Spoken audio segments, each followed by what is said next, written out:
Hey everybody, it's Brett Benner and welcome back to another episode of Behind the Stack, where today I am thrilled to be sitting down with the delightful Catherine Newman to discuss her new book, Wreck. A little bit about Catherine.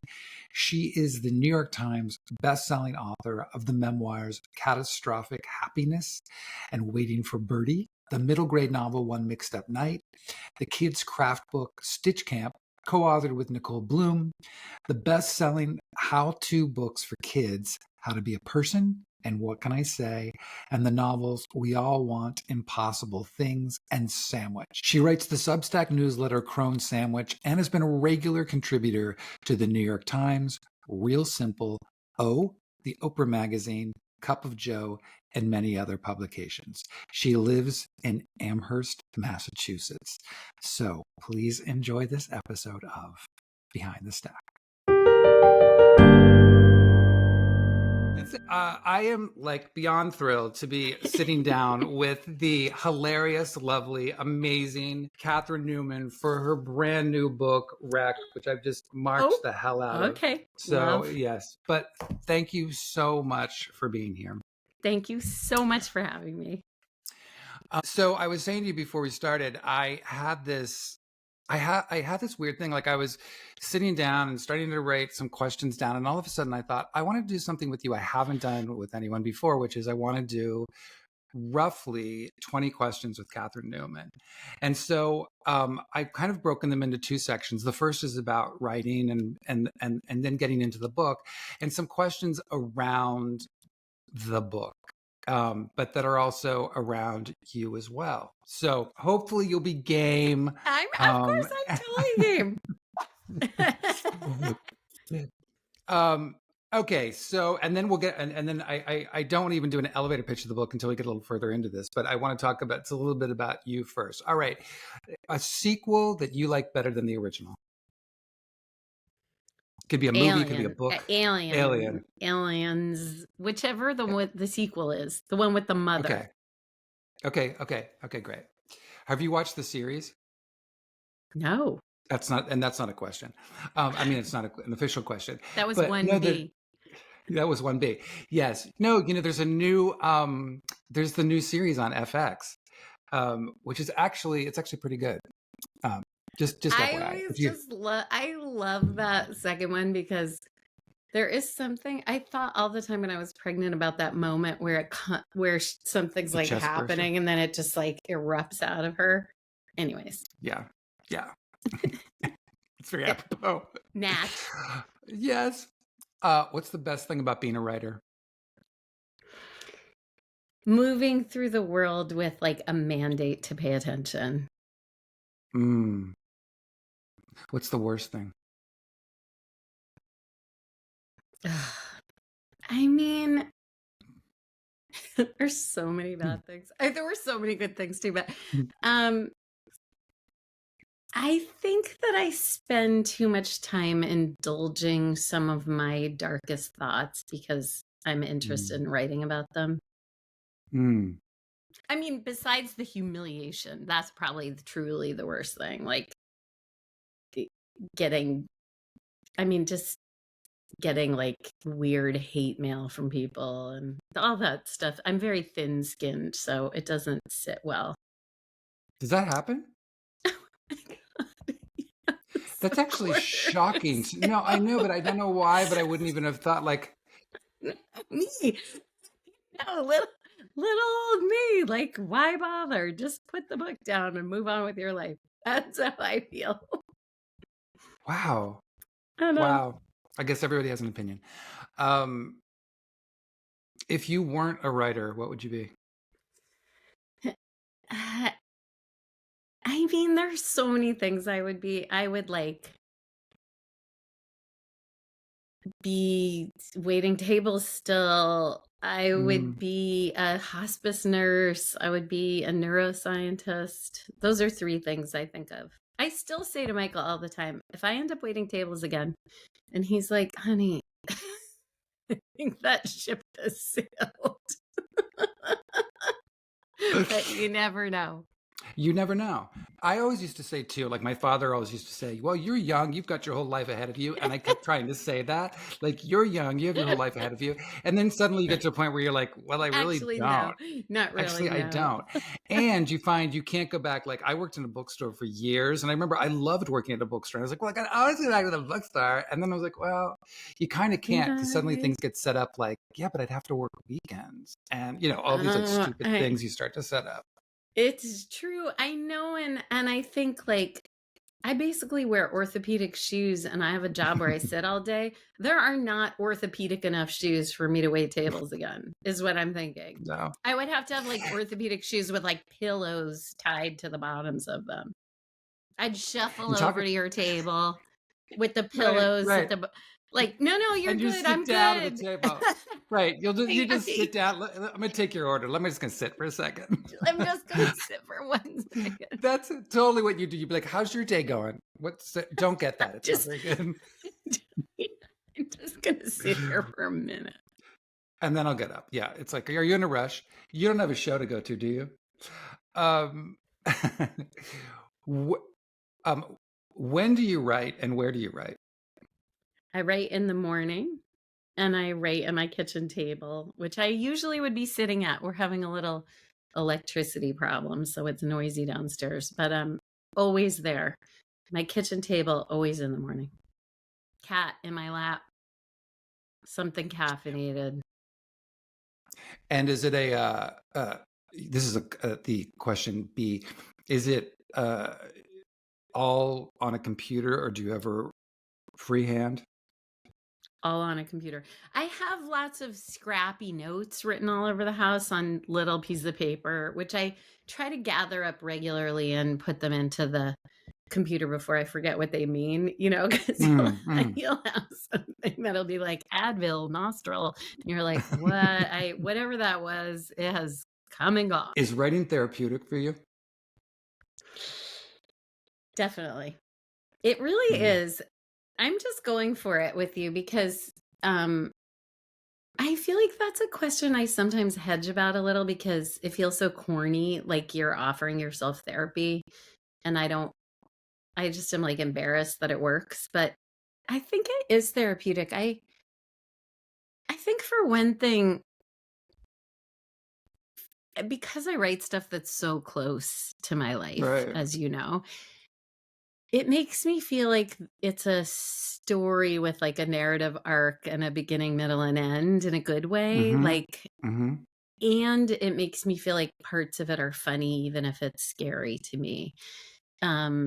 So I think in that way it is therapeutic. But I wrote that book after my friend died, and it was therapeutic in some ways. Like I loved thinking about her so much and thinking about the experience of like shepherding her through the end of her life. But I think I expected more from the publishing experience, like that she would come back to me. Where it's like, I wrote this book and all I got was this stupid book instead of like, and my friend came back to life. Like, so I think it can cut sort of both ways. I guess this question kind of goes with the last one. Does it says, as someone who does write close to their life, does life dictate the story for you or does it just inspire it? Just inspires it. I feel very free because I'm writing fiction. If there's something that can be fictionalized and still be emotionally true, then I'm happy to fictionalize it. Yeah. How many times have your husband or your kids said to you, don't include this in the book? Never. I love that. And they know that stuff ends up in the book. I mean, they never do. My guess is because they're three incredibly gracious people. If there's something they don't want in the book, I'm just not going to hear it. They're just not going to even tell me. That's my fear. Although we're very close, so I'm not really sure if that's true or not. I expect this is a yes. I'm just curious. Did they all of them have read all your stuff, right? Yes. Because it's funny because I don't think any of my family would read any of my stuff. That So I is, wouldn't have that fear. oh my God, I don't, that and I don't, it's not a dig on them either. It's kind of like, I don't, in casting, I never expect anyone to, like my family, to watch anything that I cast, because I don't feel like it's some revelatory thing. So, and they do watch something, I'm thrilled. But if they don't, which is more often than not, I don't care. And like, I don't think anyone in my family has ever heard one of these episodes, and that's okay. But I love that. But I love that they do it. And I imagine like holidays, people coming up to your family and being like, so, um, yeah, there's some of that. I mean, the kids are so I mean, I'll say, as you know, like these books are love letters to my family. mm. So it's not like you'd be one of my kids and pick it up and find out that I harbor some like secret, like bad feeling or resentment. Like I just love them so excessively. And so I think writing is one of the ways I channel that. So I don't just smother them half to death with all the things you say instead of I love you all the time, because you can't say it all the time. So you're like, I like your Right, hat. Good job. right. Like all the things that are just like, I love you so much. That color Okay, looks so good now, on you. Oh, right, exactly. Your hair looks nice. All right, so for our viewers and our listeners, do you have a little elevator pitch for Rec for those who don't know? So Rack is it's the same set of characters from Sandwich, although it's a totally standalone book. You don't have to have read Sandwich. Uh, and the main character, Rocky, who's a woman roughly my age, is going through sort of two parallel experiences. In one, she has a rash that starts as a rash that she goes to a doctor about, and it sort of spirals into this very ever widening diagnostic mystery with more and more testing, more and more doctors, more and more less and less knowledge about what it might be. And in the other narrative thread, she has read in the local news about an accident where a kid that her young adult kids went to school with is killed in a collision between a train and a car. And because this is so close to her, even though it's not somebody they really knew well, she becomes really obsessed with the accident in a way that, is very much about her fear that you could lose your kids, that young people could die, that terrible things happen. So that's it. She is in these two uncertain, there's some uncertainty about the accident. It turns out to be a little closer to her family than she originally thought. And these are the narrative threads. It's this person learning to live with uncertainty. One of the things that why I think so many people love your books, except for those few people who write you hate mail, is you're so fucking funny. And her views on things are so fucking funny. And one of the things I found with this so much, and it's kind of weird to say, like, as a male, I personally identified with, obviously, with so much of what she was going through, because a lot of it is about facing mortality.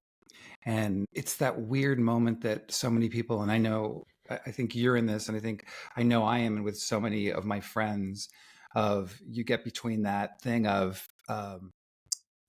your parents, you're losing your parents, you're in effect losing your kids because they're going off, and you're also facing in facing your own parents' mortality. You're looking at your own. Like, I think about this so much, and I think it's such a thing that so many of us, like, there's certain books I wish they would have written when we were young, like one that says the devastating effects you'll feel the day that you drop your child off to college, that no one talks about. It's like the dirty secret that nobody wants to talk about, the incredible grief that hits you when you do that. My God. And Right? also, but also the facing of the fact of becoming orphaned in your middle Both age. things. I know.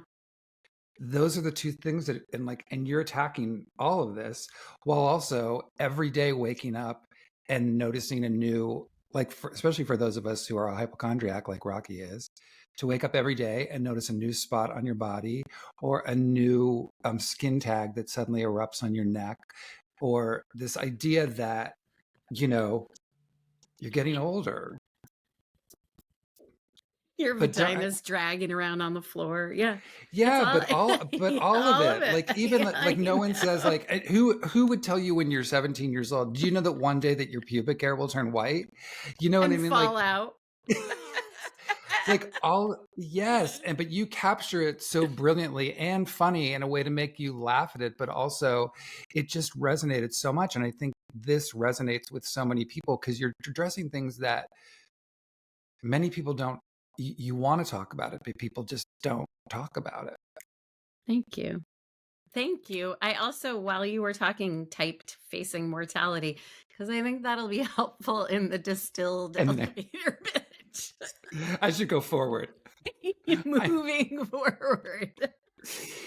Yeah, but getting older is rough. Like, and again, that's another thing they don't tell you. It's not for the faint-hearted. My dad is 93 and he's like, don't even start with me about your petty 50-year-old problems.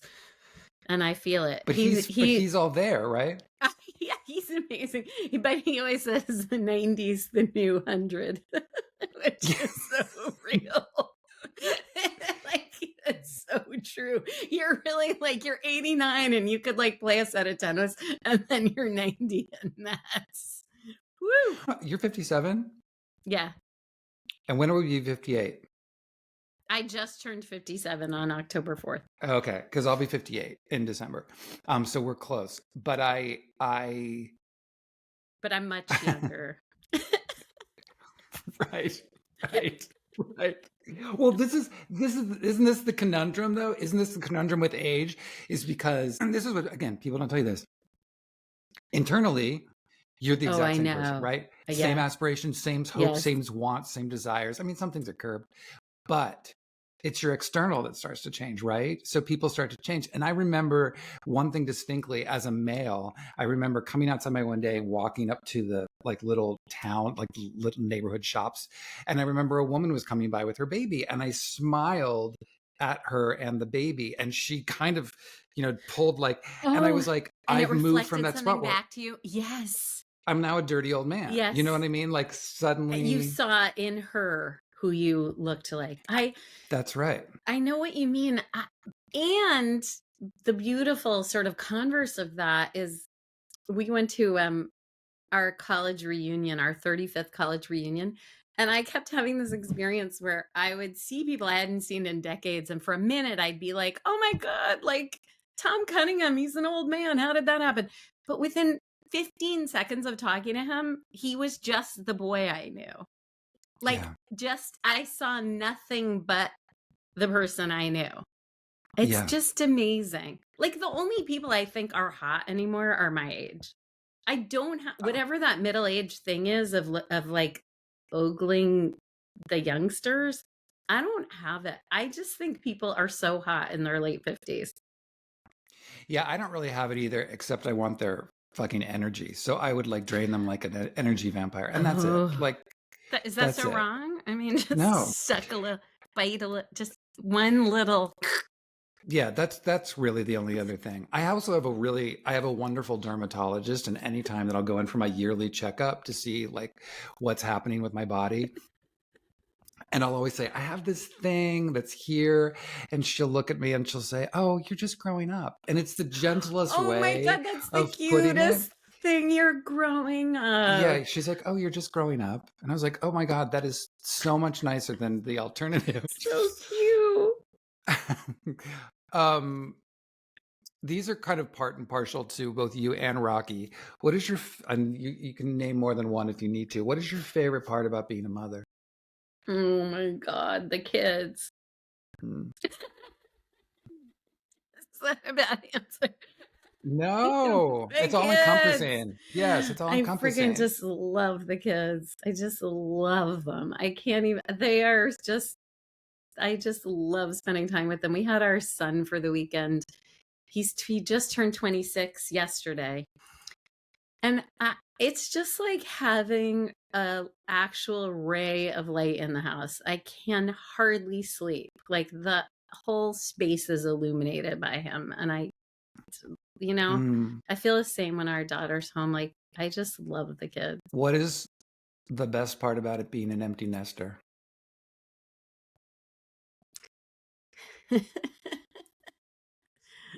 It's funny, it's taken me so long to like anything about it, just to be totally honest. Mm. I have not come easily into this phase of life. I was really devastated when the kids left.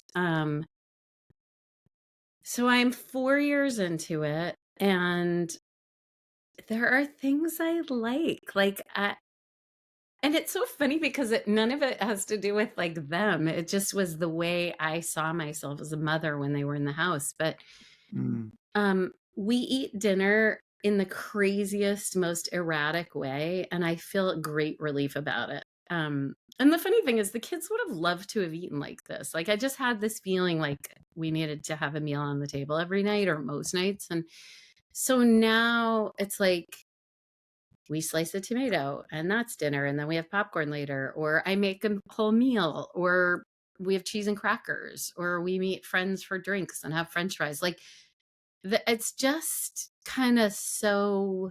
I feel very casual about food, and I do not feel that way when I'm taking care of people. I feel and I love to make food for people. So it's both sides of the same thing. Like, I never resented it. That's not true. Even as I said that, I know that's not totally true. Dinner could come and come and come in a way that was like mind boggling when the kids were younger, where you're That's like, oh shit, relentless. it's dinner again. Oh, it's dinner again. Like every day I was like, oh crap. Like, open the fridge, open the fridge. Like, you just feel like you're in a time loop of making dinner. You're just making dinner, cleaning up from dinner, making dinner. And everybody doesn't really like dinner all the time. So you're making dinner for people who are like, oh, borscht. Thanks, mama. At some point we had told the kids that, like, even if you didn't like the food, someone had gone to the trouble of making it. And so you at least had to say thank you. And so the kids would say, thank you so much for dinner. And it became code for this blue. And they would say it, and I would be so fucking furious. And I'd be like, I hate all of you. They'd be like, thank you so much for making dinner for us. Assholes. See, I love that they did that. Mine would have literally just been like, I can't eat this. Yeah, no, mine would just pass ag. I know. Right. And I take it so personally. I've been like, God, what? I literally would try. And, I was probably just like, okay, that's fine. Don't eat it then. Get yourself a piece of bread. Yeah. I know. I used to say bon appetit, motherfuckers, when they were all like full of their skepticism, where they were like, oh, borscht. I was like, borscht is your literal birthright. You will be eating the borscht. Like, I'm sorry. When we had my mother-in-law we literally had my mother-in-law half of the year. Like, we'd split her with my sister-in-law, and she was tough. And she would always sit at the table, and I could just we'd sit down and she'd look up and she'd say, broccoli. We're having broccoli again? We always have broccoli. And I was literally like, woman, this is the one vegetable that my children will eat without complaint. So if you have to fucking suck it and eat this broccoli, eat the broccoli. Just eat it. Just fucking don't eat really it. need to hear about. No. No. At the hospice where I cook dinner on Monday nights, the thing people say, and this is so generational, people look at whatever you're serving them and they say, oh, this looks interesting. And I'm like, oh my God, the number of times I've heard that. This looks interesting. That was interesting. I'm like, I'm so glad. I'm so happy to capture your interest. I know. And you literally just have to put it back. Oh, yes. And it is. And it'll be more interesting when you eat it. Yes. Yes. Oh my, no. Anyway, so not making dinner. Yeah. That's the best part. Do you think you learn more from your children now, or are they still learning more from you? Gosh. I mean, I don't know what they're learning from us at this point. It's like they have questions.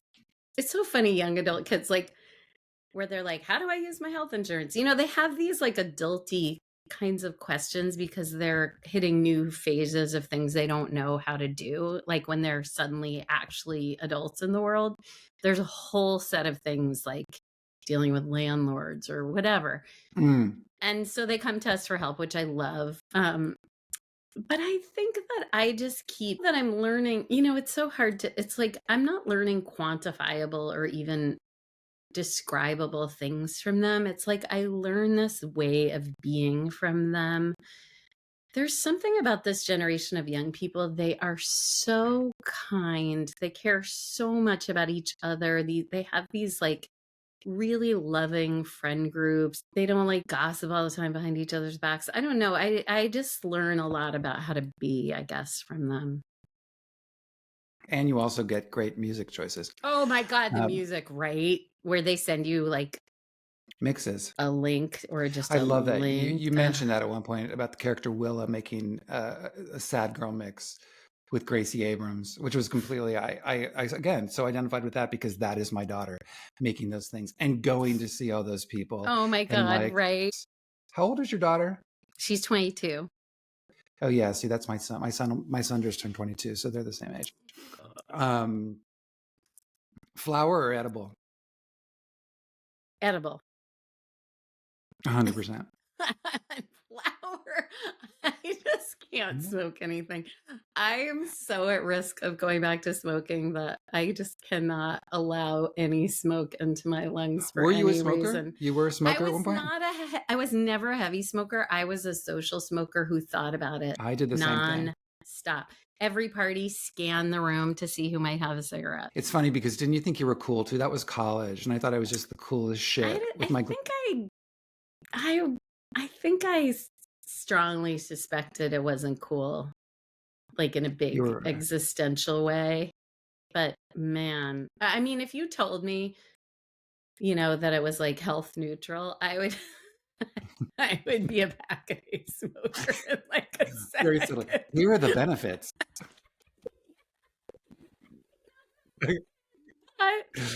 Right. I remember in high school, we snuck, my friends and I snuck, I don't even know where we would have got this, clove cigarettes.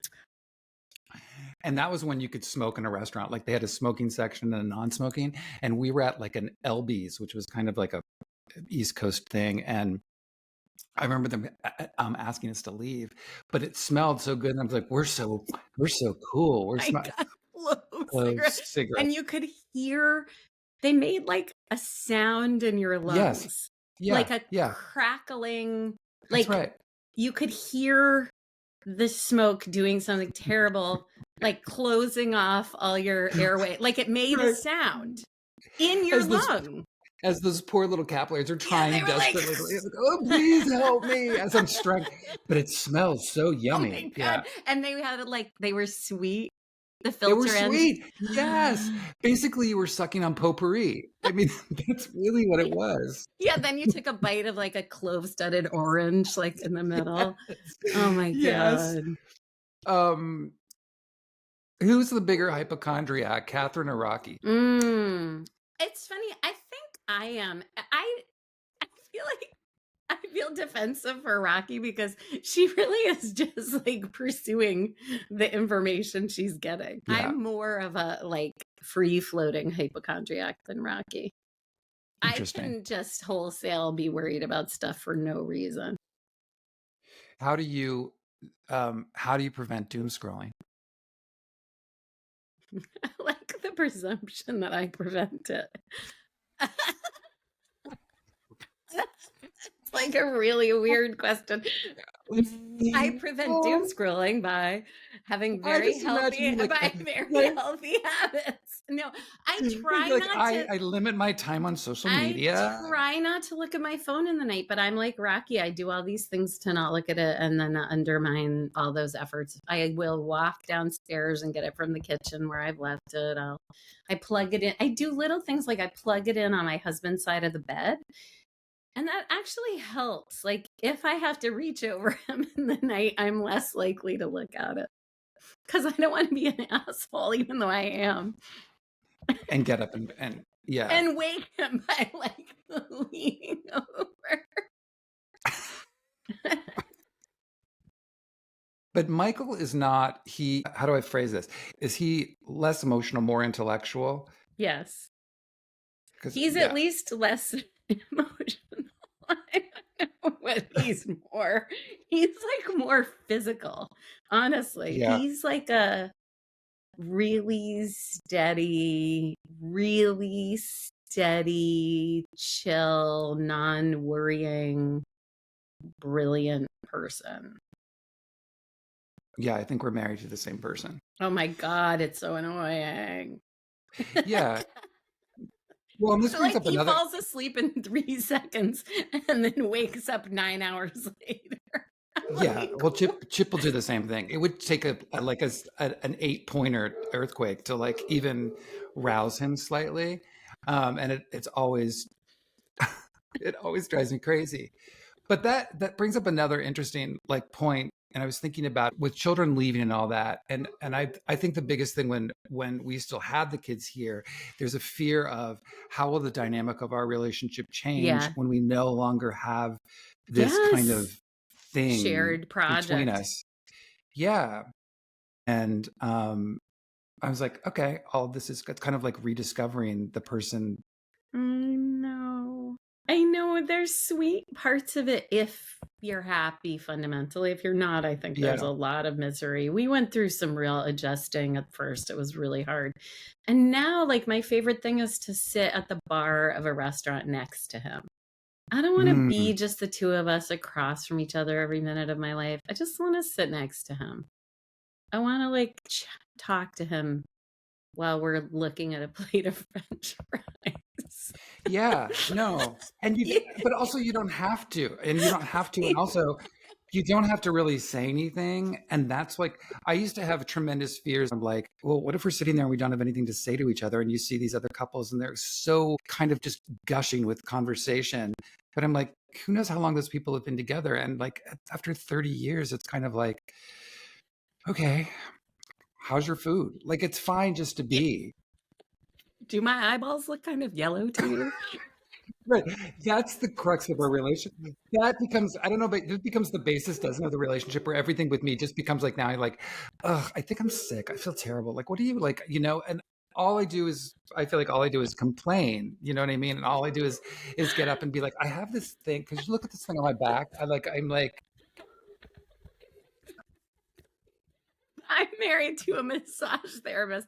Imagine what his life is like dealing with me. I feel like he's just trying to do something, and all of a sudden my foot is in his lap, like yeah. with a demanding like presence, you know. Oh, I would do it all the time. I would find plenty of reasons to Oh, suddenly be backing up into him and just be like, yeah, hey, all the time. just while you're there, would you just mind, like, I just this spot. Just Just this spot. There was another thing. It just made me laugh so hard because I got to read this quote. Okay, it just says,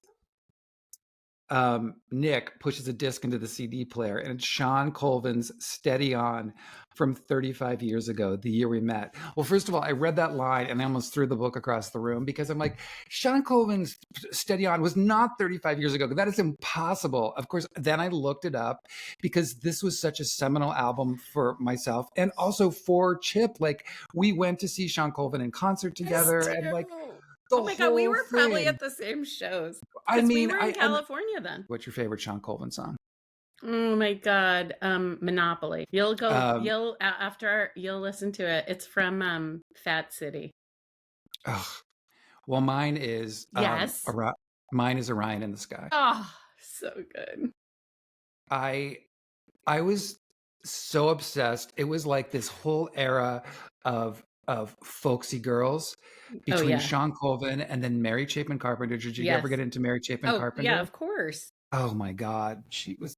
Oh, it really was the best. Who is the funniest person in your family? Everyone in my family is truly hilarious in different ways. I don't think I could pick. I mean, maybe my dad. He is so funny and so dry, and he sends me texts at least twice a week that make me laugh out loud. So I'll pick my dad. I want you to actually, I think it would be so beneficial for you to go on tour with your entire family. That'd be so fun. There's they filmed something. I did a Barnes and Noble event in New York and they made a video of it and Michael and the kids are there and the whole video you just hear them laughing. I say things that I think are hilarious and then you just hear my nuclear family laughing. And like no one else in particular laughing. Maybe the odd other person laughing. My family thinks I am so funny. It's like the most You are. indulgent thing. Thank you. You talk about it with Rocky and Willa in the book that um, kind of giving them some great things, but also giving them Yeah, so many bad things as well. I And know. but it's interesting that you find, and I think she does in this book too, what you learn about your own self, even your physical or emotional ups and downs through your children as well, because of what they're going through. It's an interesting Yeah, thing. I And I'm talking know. biologically. Yeah. No, it's true. I think too, we started by talking about this like the 70s or maybe I was just thinking about it. I don't think we talked about I don't think it. I was like, Did we? that was yesterday. Right. But Okay.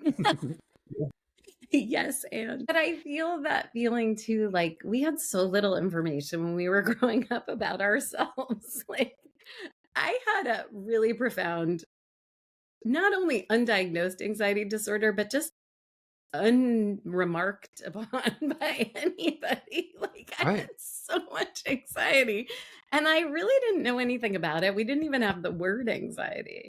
No, Like I think every now and then someone would yell at me like, "Don't be such a worrywart." And that was that's like it. as close to a diagnosis as we got. Yes. So I think there's something very healing about not diagnosing everybody, but like allowing our kids to like own what's happening to them and have a little more information and just like a little love for it. Like everything about my anxiety just rubbed my family the wrong way when I was a kid. Like instead of any compassion mustered, it was just like, God, here she goes Yeah. again with the Yeah. crying or whatever. Oh, women. Jesus Christ.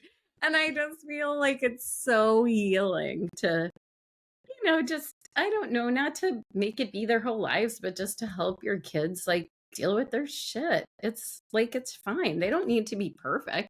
It's okay. Like they can have their stuff they're dealing with as long as they have the best tools you can help them get. Like it's fine. I know my business partner and I talk about it a lot because we say how our life could have been different if we did have this information back then, or be able to say, like, try this medicine to see if this helps you in Oh any my capacity. God. Because I was the same way. And I used to I was so high strung. And I remember I also had boundless energy and never knew kind of how to focus that. And of course, now I look back because my daughter has been diagnosed with, she has severe anxiety and also ADHD. ADHD. Yeah, And I know that I have that as well, right? of My course. whole family says it constantly. They're like, you of all people. And of course, the phones only kind of amplify it. Who would be your dream actress to play Rocky? Catherine Keener. Oh my God, that's so good. And you didn't even think about it. No, the truth is, I have, not only have I been asked that before, but I have daydreamed about it. Because come on, Catherine Keener, I'm obsessed with her. Oh my God, she would be amazing. I put a little list together. Oh, Um, thanks. Yeah, let me see if any of these do anything for you. If we say Catherine King is wonderful, I called and she's not available. All Yeah. right, Who have so you got? Tony Walter Collette, Matthau? Oh, no. Walter Matthau, exactly. Yeah, that is my like alter That's your ego. inner. That's your inner. That's my inner.